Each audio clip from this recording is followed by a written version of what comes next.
Microsoft is one of the most successful companies in the world, as its massive size, near $2 trillion market cap, and still doubling operating income every 3 to 4 years prove.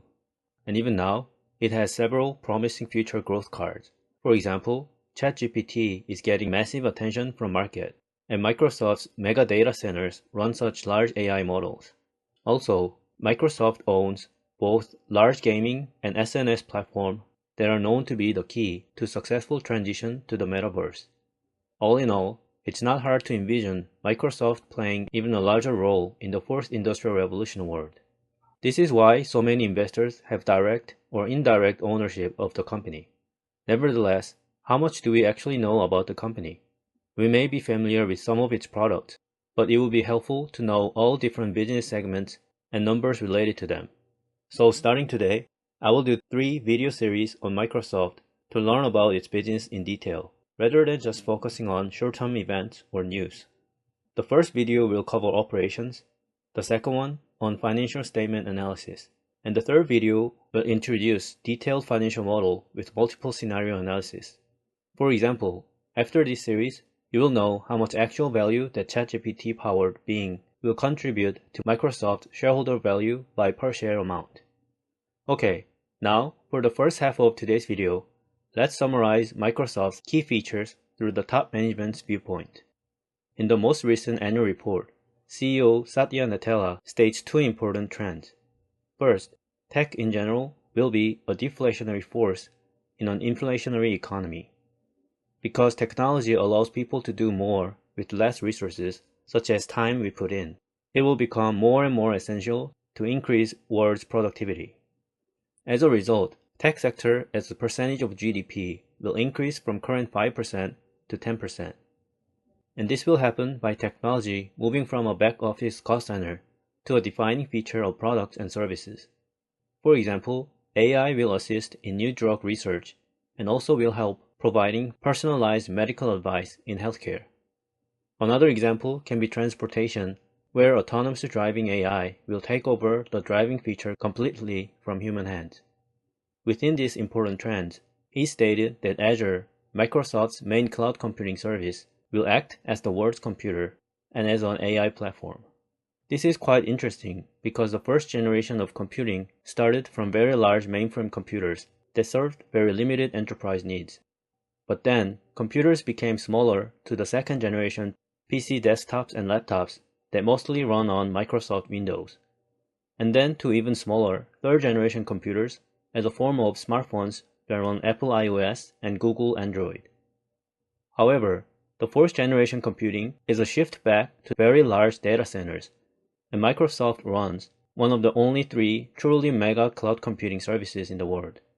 And Mr. Nadella is saying that AI will be a future computing platform that allows various use cases, just like how introduction of smartphones allowed new apps and services to thrive. One example he uses is GitHub Copilot. GitHub Copilot is a cloud-based artificial intelligence tool developed by GitHub and OpenAI. It's basically an AI programmer that helps people write better code faster and with less effort. Traditional computers would not be able to handle such a mass AI tool. But now, this AI programmer trained on billions of lines of code, then turns the natural language prompts into coding suggestions across dozens of programming languages and offers autocomplete style suggestions as you code. All this on a very flexible and powerful cloud computers. For your information, Microsoft acquired 100% of GitHub for $7.5 billion in 2018. And it also invested $1 billion into OpenAI in 2019 to make this service happen now. But more importantly, this service runs on top of Azure Cloud, an AI computing platform for sure. He also mentions how the Teams app helps co-working, because in the past, file ownership was such a hassle when various people work on the same thing. But now, as cloud computing allows real-time sharing and update, co-working is much more efficient. He finishes up the section with laying out 6 areas that Microsoft is investing significant resources for the future, which you can take a look here. Moving on to the second half, let's look at the bottom-up details of business areas. Microsoft reports its financials by 3 main segments as shown here. Each segment is also divided into several smaller parts.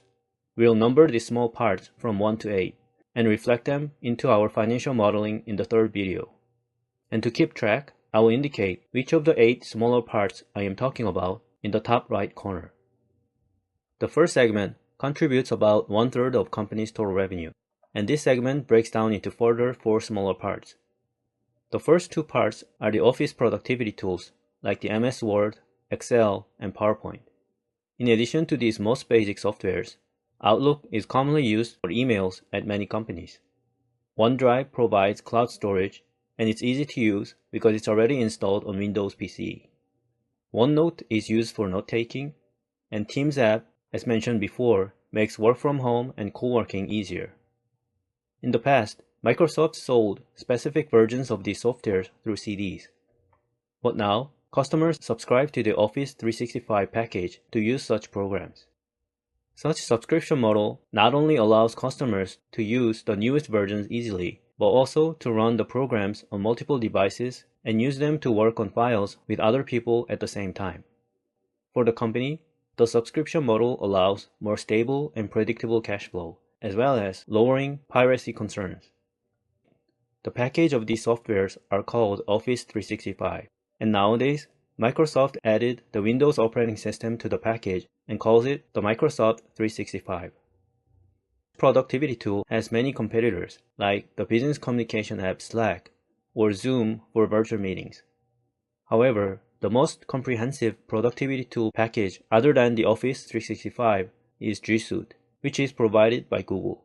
G Suite is powerful because it utilizes Gmail, which most people use as an email service, and also Android OS to make it more useful. Despite such competition, Microsoft has about 48% market share of the total productivity tool market and near 90% share of the paid Office Suite market. Microsoft's programs are so sticky because once people get used to certain shortcuts and methods to edit files, they rarely switch. And of course, the fact that Microsoft keeps innovating and adding new useful apps also means people have smaller reason to leave. Office Commercial refers to the Microsoft 365 revenue from enterprise customers. Since their needs are a bit more complicated, companies also use additional apps to manage big data and also cloud security.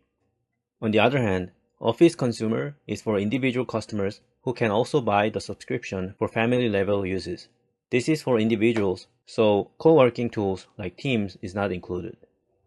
Dynamics is not exactly an Office product, but its revenue is included into the first bucket. Dynamics mainly provides ERP and CRM software for enterprises. ERP, or Enterprise Resource Planning, gathers various data from finance, human resources, or supply chain, and allows various analysis. CRM, or Customer Relationship Management, enables the communication with customers, marketing, and various field services easier.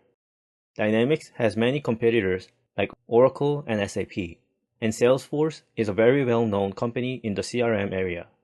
If we add up all businesses we talked about up to now, it's 25% of Microsoft's total revenue, and this was the first of the 8 parts we are looking at. Next online is LinkedIn.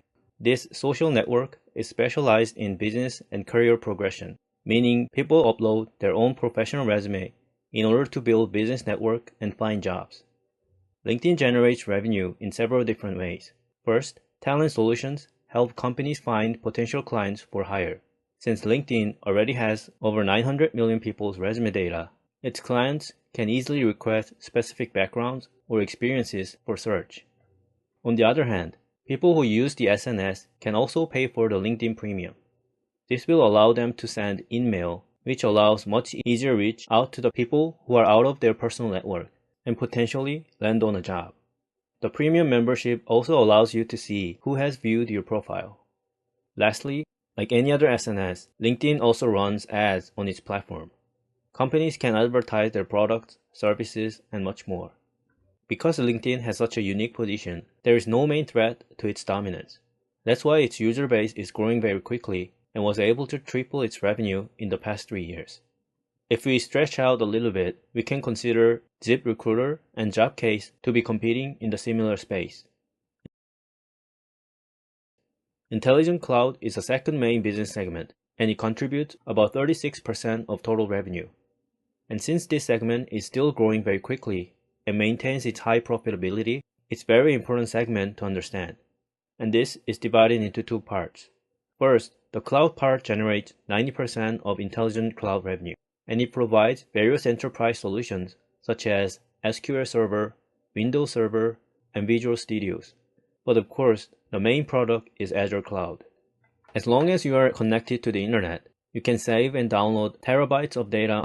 Clients can also utilize various network and operating systems, use the coding tools to develop and manage programs, and even use the virtualized servers to run AI functions like machine learning or generative AI. So basically, you can borrow the top-class servers, GPUs, and softwares and just pay for the amount of service you used. Although many people may not be familiar with this cloud computing business, it's already integrated deep into our lives. For example, the Netflix we watch is distributed through cloud network. Also, as mentioned before, OpenAI's ChatGPT is provided through Azure Cloud. If a small startup like OpenAI were to build its own data center to run large AI models, it would have been quite time-consuming, let alone the capital and human resources required to maintain it. But with Azure Cloud, anyone with a laptop can run such a massive AI model. Microsoft's largest competitor is Amazon's AWS, which is much larger than Azure, and also Google Cloud, which is smaller. Azure only had 10% market share in 2018, but more than doubled its share in the past 5 years, and is still growing its share. Although there are smaller competitors like Alibaba, Tencent, Oracle, IBM, etc., it seems like the biggest three is taking over the market, at least outside of China. Enterprise service is a consulting service for corporate clients. It helps companies to make smarter and more effective IT investments. Dividing into further 5 areas, Microsoft assists in planning, implementing, maintaining, optimizing, and also provides related education. This part is only 10% of Intelligent Cloud segment and 4% of the total revenue, so it's a pretty minor area. Finally, the third, more personal computing segment contributes 30% of total revenue, and it's divided into 4 parts. Windows OS is of course the most well-known Microsoft product and still has 74% market share. Although Apple's Mac OS, Linux, and Chrome OS are all taking market share from Microsoft, the pace is very slow. Microsoft generates more than $25 billion, which is 13% of total revenue from this part. Also, it's important to note that this part only includes the revenue Microsoft takes from PC OEMs that pre-install Windows before selling to customers. If I were to buy or upgrade my Windows subscription, this revenue is accounted for in the first business segment. The devices part includes Surface Tablet, HoloLens for virtual reality, and other PC accessories. The Surface's popularity falls way behind Apple's iPad and also other OEMs like Lenovo, HP, Dell, and Acer. So Microsoft's market share is only about 2%, and this part contributes only about 3% of total revenue. Also, this segment is probably losing money as well, but Microsoft seems to be maintaining this segment for strategic reason rather than a financial one. The gaming part includes not only the Xbox consoles, but also Game Pass and cloud computing subscription revenues. Gaming's revenue will jump 50% if the Activision Blizzard acquisition closes in 2023. Gaming is important for Microsoft because the management believes that this will be the gateway to Metaverse, and so they continue to invest very significant resources. In terms of console, Sony's PlayStation and Nintendo are the main competitors, and Nvidia's GeForce Now also competes in the cloud gaming part. Lastly, search and advertising includes Bing search ad revenues.